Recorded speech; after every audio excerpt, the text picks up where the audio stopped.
Hello everyone, I am Angel Wu.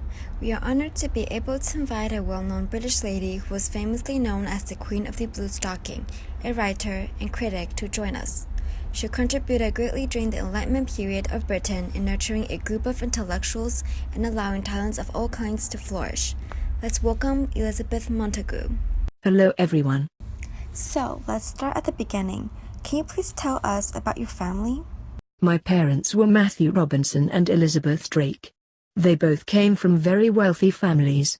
Our family estate included land in Yorkshire, Cambridge, and Kent, and I had 7 brothers and a sister.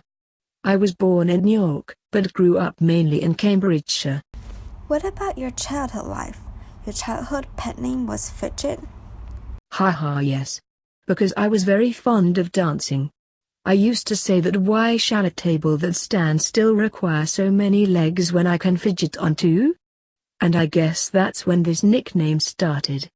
Other than dancing, I enjoyed literature and having intellectual discussions. My father paid great effort and attention to the education of the children and tried to stimulate us to intellectual exchange. Starting at a young age, all of the children in my family were taught in Latin, French, and Italian, as well as classical and English literature and history. My grandfather, who was Dr. Conyers Middleton, a professor in the Cambridge University, often take us to the university, where we would join in arguments and discussions with other intellectuals. And I guess it is this environment my parents raised me in, as well as the social connection I had, that further broadened my knowledge in literature and do what I do now. What about your best friend, Lady Margaret Harley? You two were friends since childhood? Yes, actually, my grandfather was the one who introduced us to each other when I was 12. Lady Margaret Harley, daughter of Edward Harley, 2nd Earl of Oxford, lived in Wimpole Hall outside Cambridge. We became very close friends for a long time and I often stayed with her family. With Margaret, I met many of the most influential and respectable people of the time. I think we got along very well and very fast because she was also very interested in arts and literature, just like me. We would often engage in letter exchange. Even when she got married to Duke of Portland in 1734, when I was 15 years old, I still visited their country house at Bulstrode in Buckinghamshire very often. It was also with them that I developed my own conviction about marriage. If I ever get married, the man must have some wealth and position in society. You had a strong opinion on women and marriage of the 18th century in Britain. Would you please share your thoughts with us? I believed that women could be strong and rational, like men, only through rising above their sexual nature. Falling in love makes women lose control over her emotions, which makes us irrational and emotional. I believed that husbands may be necessary for women who are apt for topsy-turvy, or those who are disorganized in life, but for people like me, who can stand upon our own legs, we do not need husbands to sustain us. However, if I ever get married, I want a man who has enough money to afford me more than I can want, and as much as I can wish. In addition, we must be able to be good friends.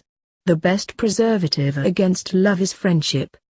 Friendship is more disinterested and constant than love, which cannot last for long. And so is that why you married Edward Montagu, who was 29 years older than you in 1742 when you were 23 years old? Yes, I know he can provide me with all that I want, as well as being a great friend. How was your marriage life? It was peaceful in general, except the time when our son died of convulsion. It was very painful for me. I turned my focus to my interest and friends. My husband supported me, even though he was often away to supervise his properties in the north. In Tunbridge Wells, I found many friends, like Gilbert West and his wife, Sir George, Francis Boscawen, and many more. I was able to host large assemblies of the Blue Stockings in my house, where I invited many of my friends and together, we engaged in intellectual conversations. Would you please explain to us what is Blue Stocking? Blue Stocking is a female club, where women and their gentlemen friends are gathered to exchange intellectual conversations. How were the assemblies hosted in your house? I have been to many assemblies hosted by other good friends of mine, such as Mrs. Vesey, where I really enjoyed, but it was managed in an easygoing way where everyone could seat everywhere they like. There was no effective communication between people. Therefore, I like to seat my guests in a semicircle around the fire with me. The guests were served with tea and glasses of almond cordial. This way, everyone is able to see each other and conduct a more effective conversation.